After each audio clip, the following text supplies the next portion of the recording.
Bem, meus queridos amigos e irmãos, muito boa noite.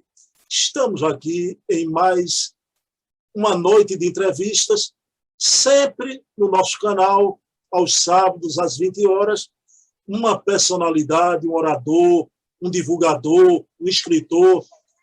E hoje eu tenho uma grata satisfação, alegria imensa de receber aqui, nesse nosso bate-papo, esse bambino de ouro, um querido amigo, Fábio Albuquerque. Sou muito amigo da mãe dele, Diana Coimbra, e me lembro, Fabinho, que Diana ia fazer palestras na Casa dos Humildes. Fabinho, com 9, 10 anos, ia com o José Araújo, seu pai, pegar a Diana. Fabinho, uma criancinha, eu tenho muito na memória aquilo. Hoje é esse rapaz aí, garboso, né? Meu querido Fabinho Albuquerque. Mas, Fabinho, antes da gente começar, vamos já levar o pensamento a Deus, agradecer ao nosso Pai de bondade infinita por essa oportunidade de encontro, de reencontro, onde vamos aqui conversar sobre a mensagem espírita, a importância da família espírita e a arte como ferramenta nesse momento de dor que acomete a Terra, essa ferramenta de elevação, de inspiração, valorizando a vida e o coração de tanta gente. Então, pedindo permissão a Jesus, iniciamos a nossa entrevista da noite de hoje. Bom, Fabinho é um querido, hoje ilustre expositor espírita aqui em Pernambuco, em Recife, mas Fabinho também tem uma faceta dele muito importante, que ele é músico. E o coroamento dessa entrevista vai ser exatamente no campo da música. Mas antes de mais nada, Fabinho, meu querido, que satisfação, que alegria, tudo bom? Como vai você, meu amigo? Boa noite, Bruno. Boa noite a todos os telespectadores. É uma alegria estar aqui. Agradeço demais o convite, mesmo sabendo que não mereço, mas fico lisonjeado.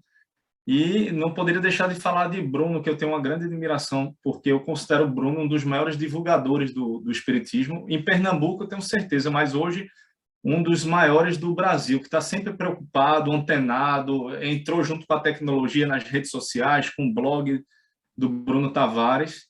E mesmo ele não gostando de elogios, mas é importante fazer essa ressalva, porque é importante. Se a gente não divulgar, né, como é que vai ficar para a história, como é que a gente vai poder repassar esses ensinamentos através dos meios eletrônicos. Então, é uma satisfação. Bom, meu amigo, você não vai fugir de uma primeira pergunta que é comum a todo entrevistado, né? Fabinho, queria saber da tua trajetória no movimento espírita, desde criancinha, as casas que você já frequentou, até os dias de hoje, no lado de Silas e na Casa dos Espíritas de Pernambuco, não é? Pode ser? Pode sim. O meu primeiro contato com o espiritismo foi em São Paulo, porque quando eu tinha apenas 1 ano de idade, meus pais, toda a família se mudou devido ao trabalho do meu pai, e aí eu fui com 1 ano de vida para São Paulo, e minha mãe, né, espírita, a família espírita, ela preocupada, não, preciso colocar os meninos na evangelização. Aí, desde pequenininho, eu lembro, eu tenho contato, foi no centro, se não me engano, o nome é Nosso Lar, lá na capital mesmo, paulista, e voltamos de São Paulo em 88. Aí, quando voltamos de São Paulo para Recife, assim que chegamos aqui, o vínculo em centro foi no Instituto Espírita Gabriel Delany, que fica ali no bairro de Campo Grande.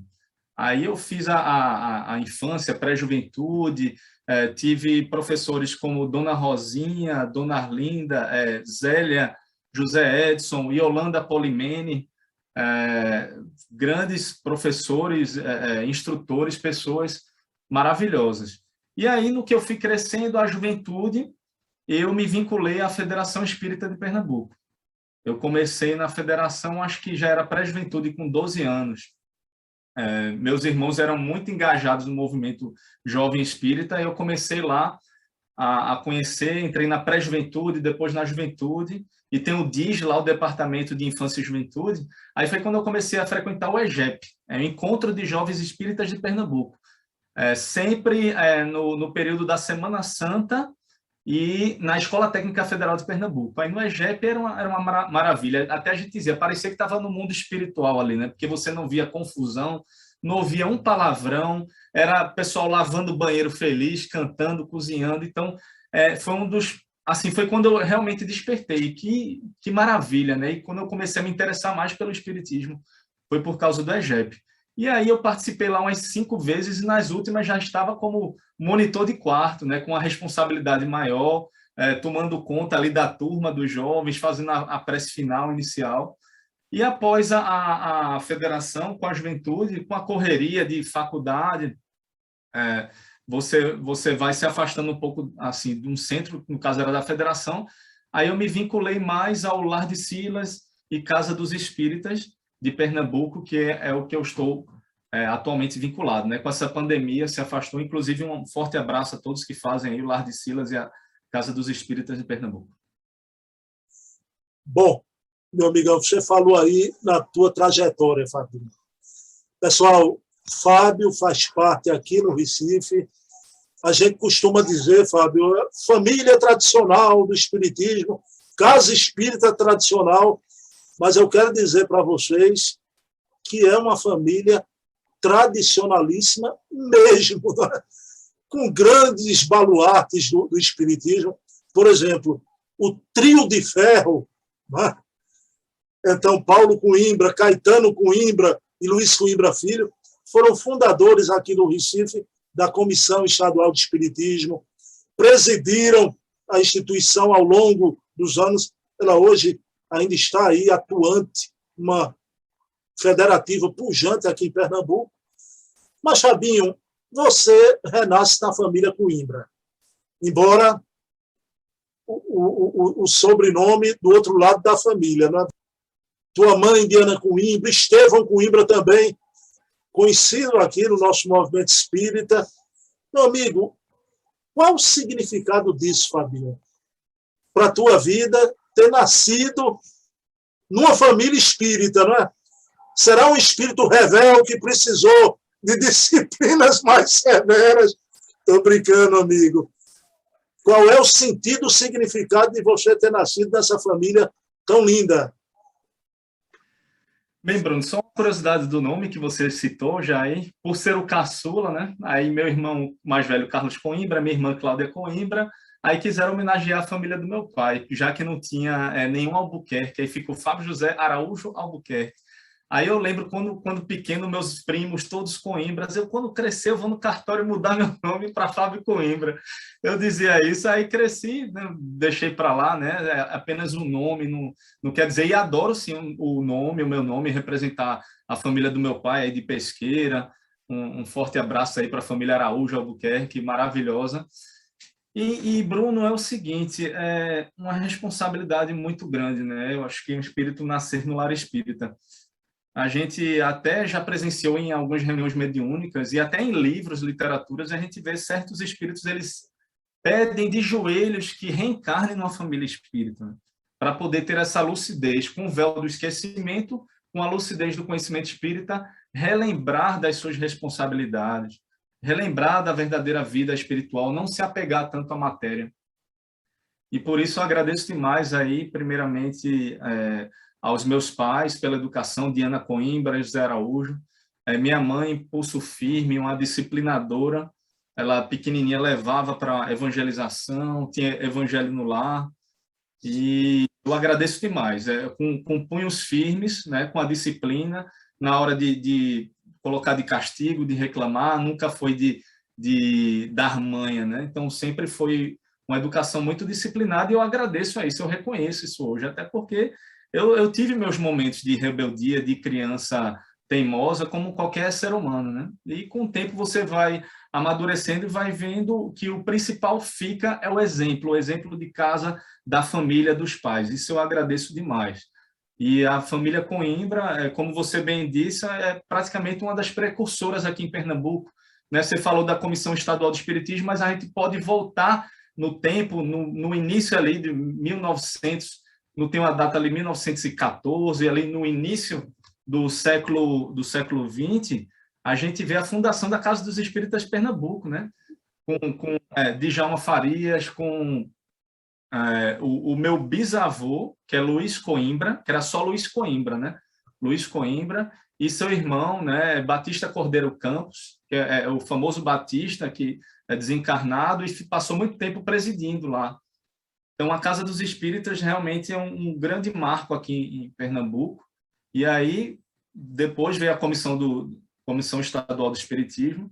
Aí meu avô, vovô Luiz Coimbra Filho, passou muito tempo como presidente.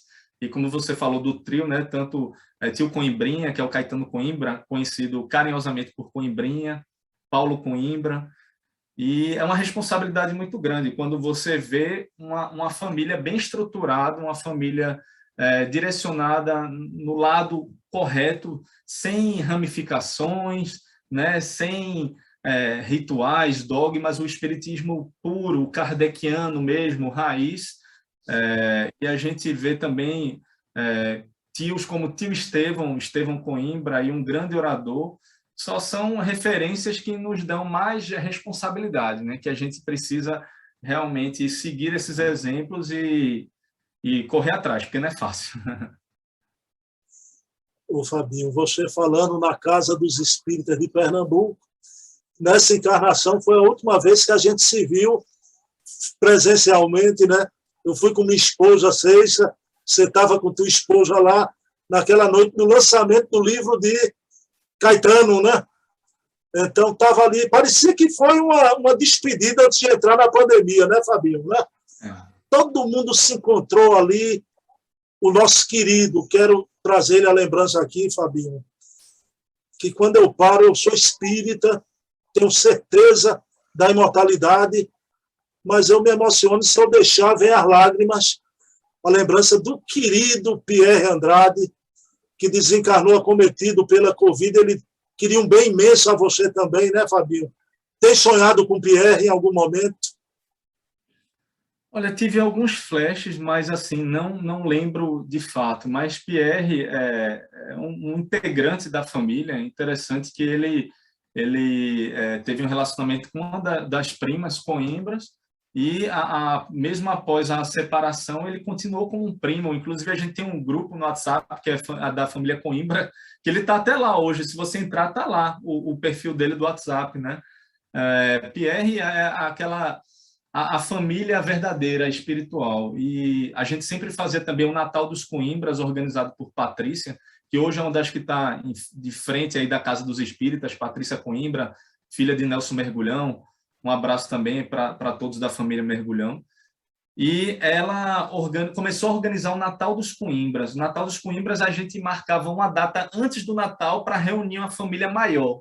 E no dia do Natal mesmo formava um núcleo, cada um com seu núcleo. E Pierre era uma alegria. Eu tenho até hoje uma foto lá cantando com ele, a gente cantando as músicas natalinas. Não tem como não lembrar de Pierre sem lembrar do seu sorriso maravilhoso, né? E uma das últimas vezes que ele falou encarnado, né, antes de desencarnar, ele falou da Hope Song, da música que vai ter no final, como ele se emocionava essa música. Então fica aqui, né? Com certeza, eu espero que ele veja essa entrevista. Fica aqui nossa humilde homenagem a essa grande figura, até me controlando aqui na emoção, mas como espíritas, né, isso nos fortalece, o grande consolador prometido por Jesus, e um dia todos iremos nos reencontrar. Então, um beijo, Pierre. Pierre, um beijo na alma, meu querido amigo. Era um abraço mais verdadeiro dessa encarnação que a gente sentia, né? E quero aqui externar também um beijo para Patrícia Mergulhão, essa irmã espiritual de Pierre, né? Essa mulher que é uma guerreira. E também para Marcinha Jordão, a última companheira aqui na Terra de Pierre. Marcinha, Pierre vive, te ama muito. E Pierre está com todos nós, é uma presença constante, porque eu tenho certeza que aquele riso é folgazão. Bom, mas, meu querido Fabinho, tem uma pessoa que eu queria aqui lembrar, que é seu irmão, mais velho que você. Esse é Coimbra, né? Esse aí não pulou a cerca por ladeira. Estou brincando, Fabinho. Carlos Henrique Coimbra, que na juventude, palestrante espírita de mão cheia, né? O Carlos Henrique tinha uma coisa muito bonita, que ele às vezes colocava músicas de Roberto Carlos, Fabinho, né? Na palestra, né? Então, aquela música linda. Hoje eu tive um sonho que foi o mais bonito, né? O Carlos declamava aquilo com uma beleza. E a gente, muito jovenzinho, eu conversava muito com o Carlos Henrique, Fabinho, sobre teoria da conspiração, né? Aquelas coisas dos caixões da Ferrema, né? E hoje eu me lembro daquelas conversas com o Carlos Henrique, eu digo, meu Deus, hoje as teorias da conspiração, o que está acontecendo na vida real é pior do que a gente imaginava, né? Mas, Fabinho, aí a gente se afastou. O Carlos Henrique Coimbra, porque eu quero tocar nele aqui, que é uma passagem belíssima. Ele hoje é um grande homem de ciência, é um astrofísico. Pessoal, para vocês terem a dimensão de Carlos Henrique Coimbra, ele é um astrofísico que participou do rebaixamento do planeta Plutão, né? Que foi rebaixado da categoria de planeta. Então, Carlos Henrique, aqui do Nordeste do Brasil, estava lá participando desse conclave, né? Mas, Fabinho, eu queria te perguntar, você falar do amor que você tem por teu irmão, mas queria que você narrasse aquele encontro na Universidade de Cambridge de Carlos Henrique Coimbra, esse querido astrofísico pernambucano, com Stephen Hawking, este grande homem que é o Einstein da contemporaneidade, não é? Se você pudesse contar brevemente aqui para a gente, Fabinho. Bom, primeiramente, saudar meu irmão Carlos, minha irmã também, Cláudia.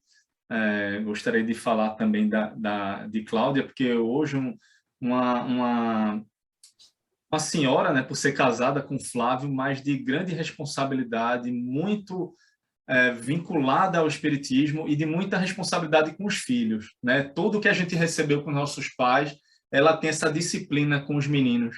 Fabinho, e naquela noite na Casa de Espírito de Pernambuco, eu fiquei conversando com Cláudia a noite inteira, e Cláudia tem muito isso, muito jovem, mas Claudinha nasceu, parece, para ser mãe. Como ela extravasa essa maternidade dela, é uma coisa linda, né? Com certeza, é um exemplo de grande mãe e pegou essa questão da disciplina no espiritismo, na educação, que a gente teve dos meus pais, principalmente da minha mãe, porque meu pai viajava muito a trabalho, e ela está, né, um abraço aí para os meus sobrinhos, Guilherme e Lucas, que já estão até participando de reunião mediúnica, viu? Jovens, 14 e 16 anos, já estão vinculados à reunião mediúnica, desde jovens, muito responsáveis. Então, fica aqui esse abraço. Mas focando agora em Carlos, Carlos, para mim, ele foi um segundo professor, um segundo mestre. Até hoje eu chamo ele de mestre, né? Então, desde pequeno, tirava as dúvidas do colégio, né? Tirava as dúvidas do colégio, ele ensinava tudo sobre a vida. Ali no quarto, que a gente acordava, dormia junto, eu fico até emocionado de falar, porque Carlos era um segundo pai, né? Era um segundo pai, uma pessoa maravilhosa, tenho muita ligação mesmo com ele. E Carlos, desde pequeno, Bruno, foi muito estudioso. Eu tenho até uma lenda aí que com 10 anos ele leu a Bíblia. O quarto da gente era enfeitado de quadros com medalhas, primeiro lugar, um ou outro, se era segundo ou terceiro. Quando ele terminou o ginásio, botaram uma faixa assim, Carlos, obrigado, a nota, primeiro lugar, passava sempre entre os primeiros na Escola Técnica Federal, fez eletrônica, fez engenharia eletrônica. Aí foi quando na engenharia eletrônica ele se apaixonou pela física, concluiu também física, aí fez mestrado em astrofísica e depois doutorado em física. Então, hoje ele tem doutorado e PhD. Essa história com Stephen Hawking foi quando ele estava terminando o PhD, se não me engano, em física. Aí ele contou que lá nos jardins de Cambridge, né, ficava lá Stephen Hawking, era um professor estava ali, assim, as pessoas lá em Cambridge era considerado normal. Para a gente era um popstar, né? Mas ali o professor tal, estava ali na grama, chegava, batia um papo. Eles se entendiam muito sobre a teoria do buraco negro, porque foi a tese do mestrado do meu irmão em astrofísica sobre o buraco negro, e Stephen Hawking também tinha essa teoria, né, do estudo do buraco negro. Então, realmente, fantástico. E o principal, aí, eu acho, de Carlos é a humildade dele, né? Quem vê assim aquela simplicidade, então não sabe que quando você entra no currículo Lattes dele, resumido, dá umas 10 páginas, né? De tantos revistas científicas, livros, congressos, especializações que ele tem, dá umas 10 páginas de currículo. E hoje ele é professor titular, concursado lá da Universidade do Paraná, lotado na cidade de Palotina, e, inclusive, foi eleito conselheiro também da universidade lá em Curitiba. Então, ele já está com um destaque muito grande lá na Universidade Federal do Paraná, e um forte abraço aí para o meu irmão. Ele, se assistir esse vídeo, vai ficar até tão constrangido que ele não gosta desses elogios, mas estamos falando aqui a questão do rebaixamento de Plutão. Foi um congresso lá em Praga, na República Tcheca, e ele era um dos únicos brasileiros, se não me engano, o único nordestino ali. Entraram em questão de Plutão porque tinha algumas características que ou rebaixava Plutão ou elevava nível de planeta vários outros que tem no nosso sistema solar. Então, didaticamente até ficou mais fácil rebaixar um. Aí rebaixou para planeta anão, Plutão, e é um fato histórico, né? Carlos participou disso, e um orgulho aí para nós aqui, pernambucanos, nordestinos e brasileiros. O Fabinho, você falando na humildade de Carlos, já. Pessoal, Carlos Henrique, na conversação, Fabinho, eu nunca ouvi de Carlos uma conversa fora do compasso para denegrir alguém, um comentário maldoso, que às vezes a gente é dado, até uma conversa blasé. Carlos sempre foi aquela pureza, e garoto, né? E você falando aí no encontro dele com Hawking, ele me enviou aquele artigo que na época eu publiquei no blog, né? E uma passagem emocionante, Fabinho, é que ele assistiu uma sessão de cinema, ele, Stephen Hawking, a enfermeira e mais umas 3 pessoas. Era um filme sobre um robô que estava varrendo o lixo, né? E quando ele olha para Hawking está feito uma criança sorrindo com aquilo, a tecnologia do futuro, né? Então, quer dizer, Carlos Henrique é merecedor desse encontro que ele teve aqui na Terra, né? E é uma pessoa, Carlos Henrique, um beijo, saudade imensa de conversar com você, aquelas conversas malucas que a gente tinha, né? E na época, o Carlos e eu, a gente se interessava muito, Fabinho, não sei nem se você pegou isso, transcomunicação instrumental, que a gente achava que ia ser logo, em 5, 10 anos, os espíritos iam falar em rádio e em televisão. Até hoje a gente espera, mas vai acontecer, viu, Carlos? Então, um abração. Mas, Fabinho, você herdou, pegou o bastão aí de uma atividade espírita que o Carlos não deu sequência. Agora, eu tenho certeza, quando ele vier aqui em Pernambuco, se eu convidá-lo para ir na Casa Unidos, ele vai, esporadicamente, ele palestra com a maior alegria. Mas, Fabinho, você nessa atividade se tornou, isso é uma inevitabilidade na tua vida. Já estava, quando eu olhava o Fabinho ali com 9, 10 anos, eu já via o cara na tribuna mais tarde, né? E eu quero saber essa atividade, como é que você desempenha ela, você sente uma alegria também, é uma coisa, você está vocacionado para isso. Me fale sobre essa atividade na tua vida. Bem, Bruno, como eu gosto de dizer, é um bate-papo, né? Mas é um bate-papo fantástico, porque cada momento uma oportunidade que você tem de falar na tribuna, eu sempre gosto de dizer isso. Você primeiro está falando para si, né? O seu ouvido está mais próximo. Então, como somos todos imperfeitos, estamos em aprendizado, muitas vezes aquela lição da noite, aquele estudo está sendo para você, né? Para você se vigiar mais ainda, para você manter-se em oração. E essa atividade veio a tornar-se mais facilmente praticada devido a, acho que minha própria profissão, né, Bruno? Eu sou formado em comunicação social, sou relações públicas, cheguei a fazer um ano de faculdade de música na Federal, mas aí tinha uns planos maiores aí para música, de fazer mestrado, doutorado fora, mas aí eu tive que pôr um pé no freio, mandar até um beijo para minha filha, Gabriele Albuquerque, que aí foi quando eu estava na Federal, veio ao mundo, nasceu no dia do meu aniversário, Gabi, e aí eu tive que pôr o pé no freio, eu disse, não, deixa eu voltar para a comunicação, que eu já tinha começado a faculdade, estava no terceiro período, me formei, e hoje sou muito feliz na profissão de comunicador, e a gente paga a cadeira de oratória, tudo.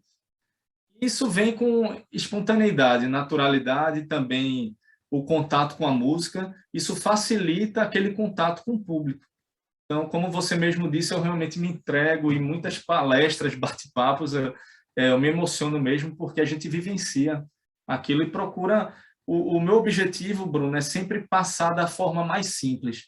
Inclusive, se você perguntar como é que eu comecei naquelas reuniões das velhinhas, né? Tinha a reunião das velhinhas do Gabriel Delany, reunião das velhinhas do Lar de Silas, reunião das velhinhas da Casa dos Espíritas de Pernambuco, e você pega qualquer tema ali, pega o tema amor, família, e você desenvolve, inclusive você vê até algumas velhinhas ali adormecendo, aí você, opa, vai, puxa uma conversa, você cria um exemplo didático, você vai explicar, como é que você vai explicar a reencarnação, né, para pessoas que muitas vezes estão ali só pela cesta básica, né, não estão interessadas em querer aprender espiritismo, mas só que eu levava a sério e ia lá com a didática melhor possível. Né? Hoje, com minha filha aí na escola, eu procuro também ser didático. Quando ela tem uma dúvida de alguma matéria, eu relembro aquilo, leio, tentar explicar da forma mais simples possível. Então, acho que é isso que é interessante no Espiritismo, que ele tem essa simplicidade. E eu acho que a gente tem que colocar isso em prática, simples como Jesus foi, né? Quando encarnado, quando Messias, e como Jesus e tantos outros espíritos.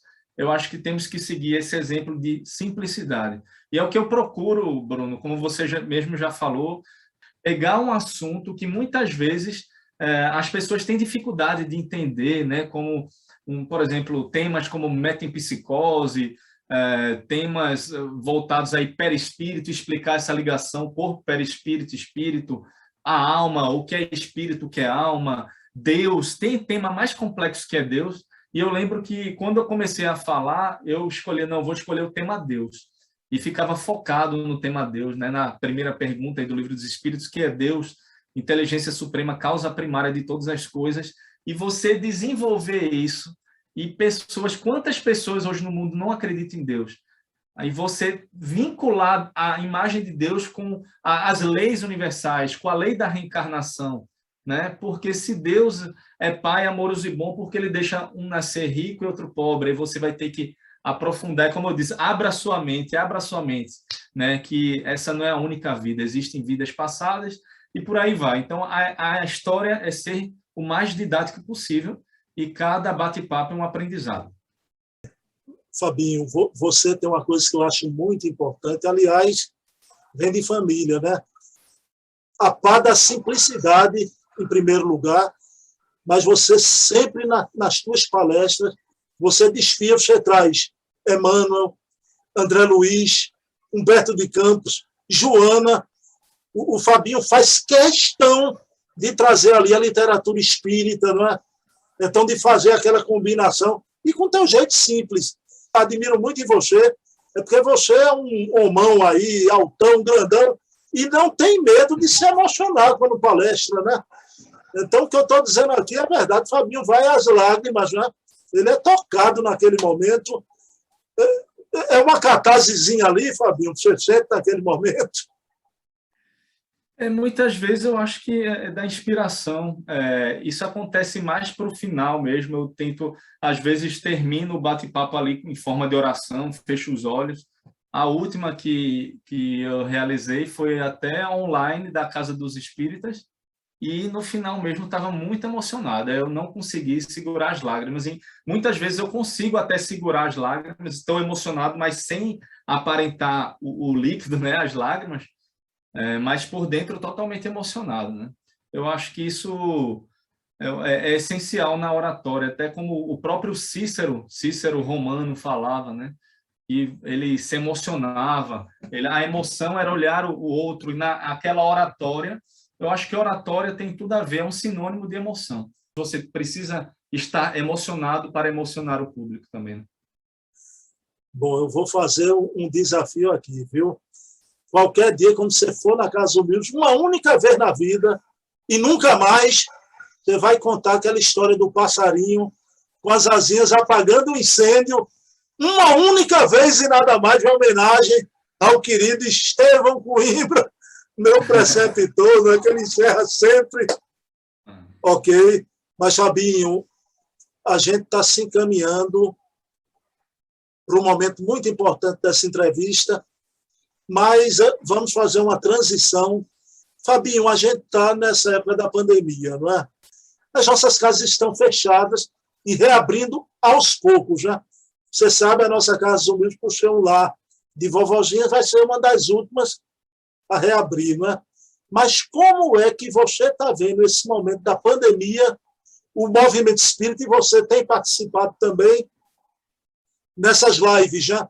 Os meios que Deus disponibilizou para a gente continuar com a mão na charrua. Como é que você está vendo esse momento de pandemia, o movimento espírita? Bruno, um momento muito difícil. Fica aqui nosso abraço, nosso consolo aí para todos que passaram, né, que perderam entes queridos, que desencarnaram, ainda estão nas camas dos hospitais, aí, entubados. É um momento difícil, uma pandemia, já fala, né, algo global. E a gente, para não parar de vez, a gente se adaptou na questão das lives, realmente. Inclusive, eu participo de reunião mediúnica todos os domingos, com a própria família, né, com o tio Estevão, minha mãe, e aí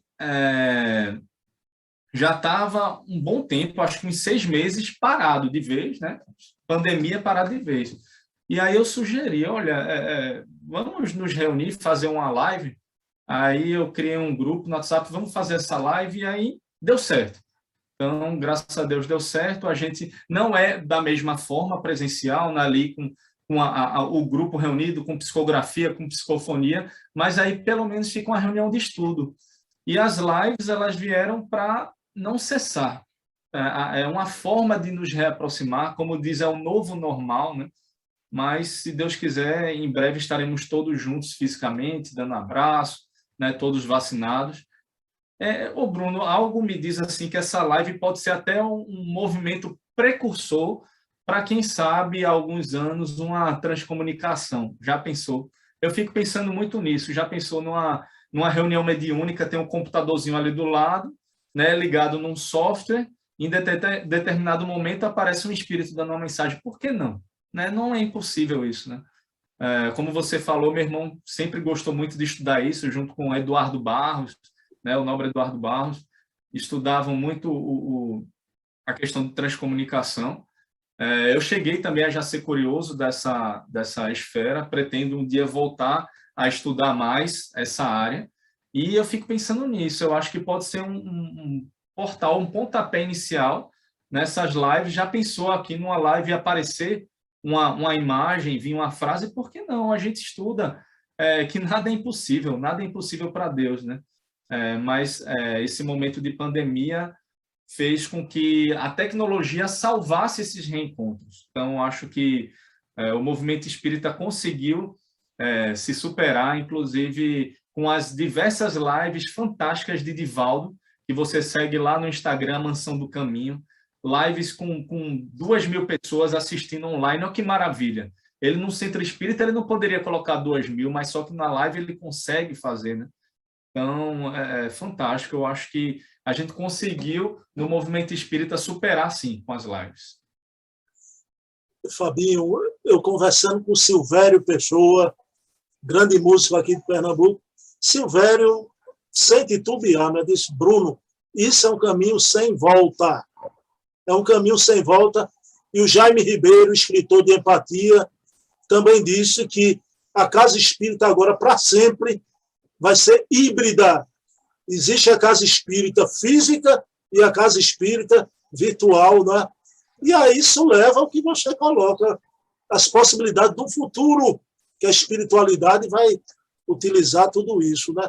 Mas, Fabinho, aí a questão da pandemia, quanta gente em depressão, né? Lá em São Paulo, eu entrevistei o Emanuel Cristiano, ele disse que senhoras frequentadoras do centro faziam um drive-in, iam de carro para conversar com ele por breves instantes, porque sentiam falta do ambiente do centro. Mas aí vem a espiritualidade, o homem propõe, Deus dispõe, você tem essa tua história com a música, você já tem essa sensibilidade um pouquinho aflorada, como eu falei aqui na palestra, você tem isso. Fabinho, eu queria que você contasse, pessoal, Fabinho é o autor de uma música que se tornou um dos maiores hits da pandemia, né? Então, tudo isso passa e foi pelos canais da intuição. Aquele momento foi um momento, logo no início da pandemia, o mundo espiritual se fazendo presente. Daqui a pouco eu vou fazer até a citação do grande Luiz Carlos Formiga, quando viu tua música. Mas eu queria que você contasse o início, Fabinho, como foi o processo de criação dessa música linda. Bem, Bruno, como você disse, com certeza uma inspiração, né? No início da pandemia, eu estava dormindo, não lembro exatamente do sonho. Eu vou ser bem sincero que eu não lembro exatamente do sonho. Eu só sei que eu acordei de madrugada com alguma coisa assim, pega o violão, né? Aí peguei o violão, fui para a sala, peguei uma folha de papel e um lápis. E eu não sou, eu não me considero compositor, né? Eu tenho pouquíssimas músicas, fiz mais uma música para minha filha, uma música para minha esposa, né? Mais uma homenagem assim. Mas aí estava justamente naquele nascer do sol, né? De 5 horas da manhã, 5h30, o sol surgindo, eu na varanda do meu apartamento, a claridade chegando, e aí eu comecei a escrever o que estava acontecendo naquele momento, né? O que muitas pessoas estavam passando. Aí justamente imaginei uma pessoa em depressão, uma pessoa isolada na pandemia, e aí comecei, a vida está tão triste. Aí você começa melancólica, né? Não tem para onde ir. Procuro uma saída e só penso em desistir. Aí quando falei só penso em desistir, eu até lembrei dos suicidas, né? Dos suicidas ou então pessoas que estavam pensando em suicídio. E aí um dos principais fatores que me motivou, disse, não, eu vou até o fim aqui, vou continuar escrevendo, foi justamente a preocupação com esse público, né? É a gente aqui também fazer uma ressalva que a gente está no Setembro Amarelo, né? Um Setembro Amarelo focado aí nessa questão contra o suicídio. Então, a minha maior preocupação era esse público, o público depressivo, que realmente pudesse pensar em tirar a sua própria vida. Aí, quando chega na segunda estrofe, aí já começa justamente no amanhecer do sol. Ó. Mas quando olho para o mar, é tudo mais bonito. E quando olho para o céu, encontro o infinito. Né? Aí você olha o céu, as estrelas, as moradas, há muitas moradas na casa do meu pai, né? O infinito. Aí, quando você observa isso, aí é como se a pessoa tivesse tido um estalo. É realmente uma história, a sequência. A pessoa está depressiva, tal, aí olha para o mar, olha para o céu, aí tem um estalo aí. Agora estou feliz, porque sei que tudo isso vai passar. A vida é muito linda, a vida é bela. Aí a pessoa começa a mudar a perspectiva de vida, né? Começa a mudar a perspectiva de vida e aí entra a parte final, que tudo isso passa. Aí tem uma frase em inglês que fala everything's gonna be okay, tudo vai ficar bem, tudo isso passa. Aí foi quando, após isso, no violão, eu disse, rapaz, vou contactar uns amigos meus músicos. Tentei até falar com o Silvério, um abraço aí para Silvério, tentei falar com ele, mas ele até, acho que falou, estava naquela correria do doutorado e dando aula, e pediu até desculpa, mas rapaz, aí não conseguiu participar. Mas aí veio a versão em português, né? A versão em português, que é Tudo Isso Passa. Mandar um abraço também para o meu amigo Marcelo Araújo, da Rádio Jornal. E quando ele ligou para mim, vamos fazer uma entrevista, colocou... A gente fez até o lançamento ao vivo na Rádio Jornal, foi o lançamento oficial, com a entrevista com o Marcelo, que inclusive é orador espírita, filósofo, radialista, né? Marcelo Araújo.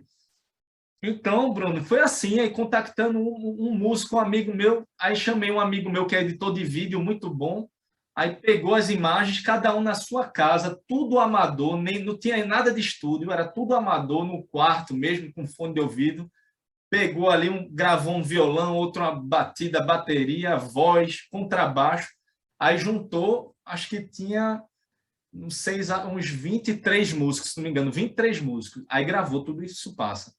Aí um amigo meu que fez a guitarra, que ele é brasileiro e canadense, tem dupla cidadania do Canadá, aí ele juntamente comigo, Fábio, o que tu acha da gente... Vamos ampliar isso? Eu tenho um amigo meu que é um cantor africano sensacional lá do Congo. Aí, rapaz, vamos, né? Eu sou intermediário no inglês, peguei o meu inglês e comecei, Bruno, que trabalheira, viu? Sabe como é que eu fiz? Eu entrei no Instagram. Aí no Instagram você pode usar o hashtag, que é aquele símbolo, aí botava assim, hashtag singer, que é cantor em inglês. Aí aparecia várias pessoas cantando com a hashtag singer. Aí eu procurava em outras línguas, né? Vou procurar aqui em espanhol, em árabe. Aí botava o hashtag, aí saía achando. Aí a gente conseguiu reunir aí, juntando com o Brasil, foram 32 países. 32 países. Aí fiz também o lançamento lá com o Marcelo Araújo, e a gente juntou aí, são 7 línguas diferentes, e todos os continentes, isso que é mais interessante, todos os continentes, que pega América, América do Sul, América do Norte, América Central, pegou Panamá ali, pegou Europa, África, Ásia e Oceania. E foi fantástico. Agora foi dificílimo, porque eu mandava o convite e alguns achavam que era fake, que era, né, que era um golpe, que era alguma coisa, que eu mandava o link, esse aqui é o link, aí o que deu um pouco de segurança é porque já tinha um videoclipe do Tudo Isso Passa, aí a pessoa, opa, né, aí eles escutavam a música em português e faziam a versão na língua deles. Aí foi uma trabalheira, um abraço aí para o meu amigo Gomes, o José Gomes, que fez toda a edição de vídeo voluntário. É como eu disse desde o início, é um trabalho que não teve intenção financeira, não ganhei um centavo, e todos foram voluntários. A ideia era passar justamente a mensagem de esperança, e por isso que veio o Hope Song, né? A música, a canção da esperança. E aí o Hope Song, realmente, fui procurado por vários blogs, saiu até no Correio Brasiliense, em Brasília, né? Saiu vários blogs aqui de Pernambuco, dei entrevista aí alguns programas de televisão, saiu no NETV, na Globo. Márcio Bonfim ligou para mim, Márcio, Fábio, estou sabendo aí, manda para mim esse videoclipe e tal. E, graças a Deus, assim, o objetivo foi tocar os corações. É como eu tinha dito, se uma pessoa que ouviu a música, que viu o clipe, uma pessoa tiver captado a mensagem, ali já fiquei feliz. Como eu recebi várias mensagens, Bruno, várias. Inclusive, não posso citar nomes, mensagens privadas dizendo, Fábio, você não sabe como eu estava triste, pessoas que tinham perdido parentes, disseram como me reanimou, né, a questão da importância dessa música. Então, o objetivo foi esse. Eu estou falando aqui, mas não estou me vangloriando, até porque eu fui apenas um instrumento, e tanto a versão em português como a versão multilingüe é um trabalho de vários músicos, né? Um trabalho, tem arranjos aí de Gustavo Aragão, que é meu amigo, que fez o arranjo, ele fez a edição de som, que é o meu amigo, que é canadense, Gustavo Aragão, e vários artistas eles fizeram arranjo. Agora, sabe o que é mais interessante, Bruno? Eu procurei artistas desconhecidos. Aí depois me disseram, por que você não procurou? Primeiro, eu já sabia que se fosse procurar um popstar, o cara nem respondeu o e-mail. Quem é esse? Quem é esse tal de Fábio, né? Para que vou responder? Estou nem aí. Então, eu procurei pessoas assim, com poucos seguidores, pessoas, agora músicos profissionais, todos músicos profissionais, e mantenho o vínculo até hoje. Tem um grupo no WhatsApp, Hope Song, tenho uma amizade muito grande com a Aditya da Índia. Que espírito fantástico, Bruno, que coração, sempre fazendo assim, sempre desejando muita energia, muito amor. O indiano foi o que eu mais me afinei, assim, até pode ter alguma conexão espiritual.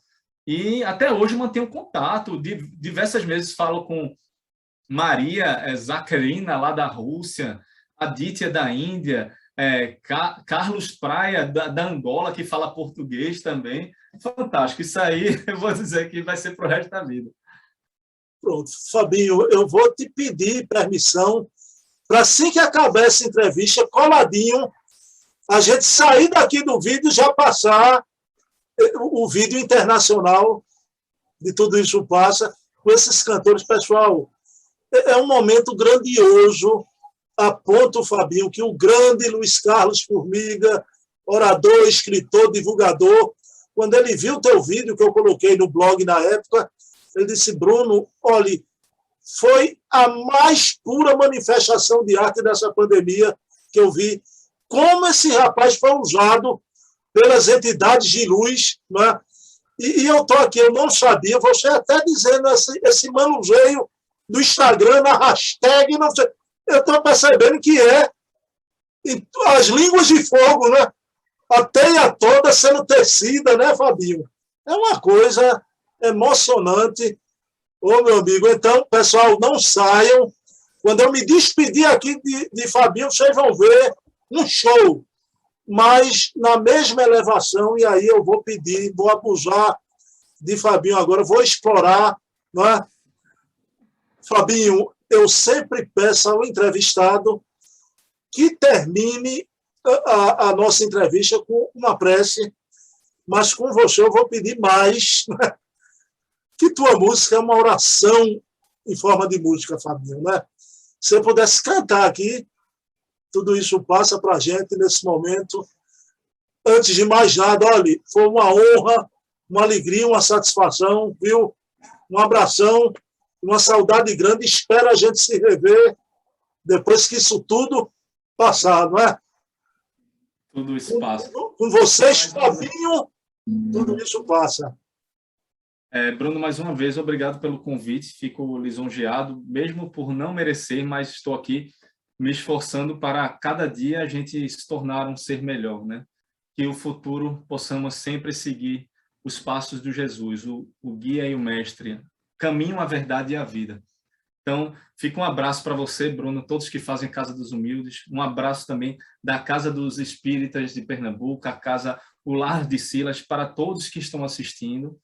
Fiquem com Deus e lembrem sempre-se, vigiai e orai. Então, fica aqui a música Robson, Tudo Isso Passa, e aguarde que logo após o vídeo vai passar o clipe oficial internacional. E perdão aqui qualquer coisa que eu estou um pouco enferrujado também no corre-corre, mas um beijo na alma para todos. A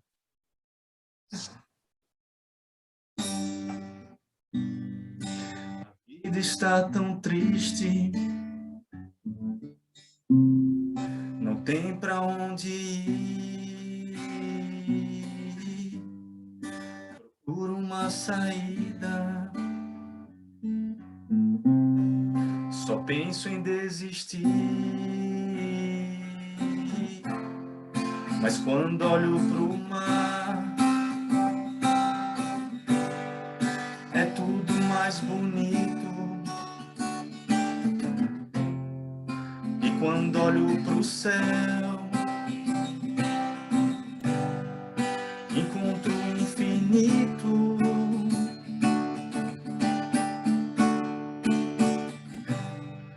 Agora estou feliz, pois sei que tudo passará. Não entre em desespero, e o tempo te ajudará.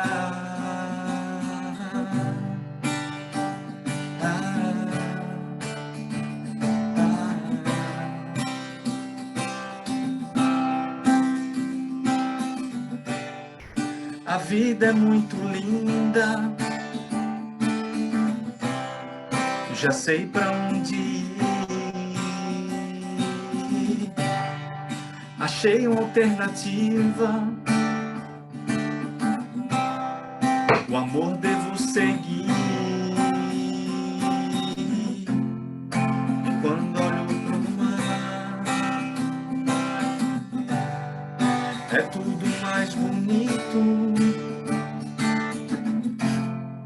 E quando olho pro céu, encontro o infinito tão lindo. A caridade agora, a caridade. Ajude alguém a não desistir, porque estamos juntos, iremos conseguir. A vida é muito mais, e o tempo vai dizer que tudo isso passa. Você vai ver, everything's gonna be okay.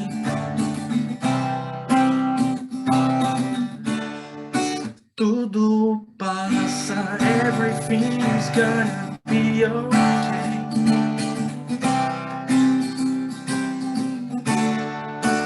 Tudo isso passa.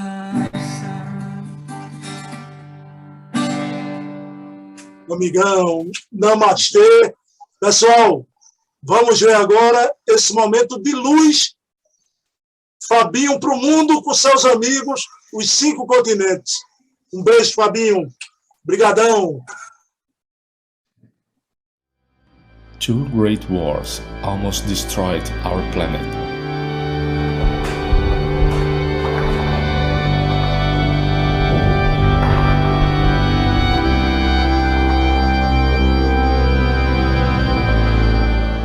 But now, 32 countries in all continents are connected in a hope song.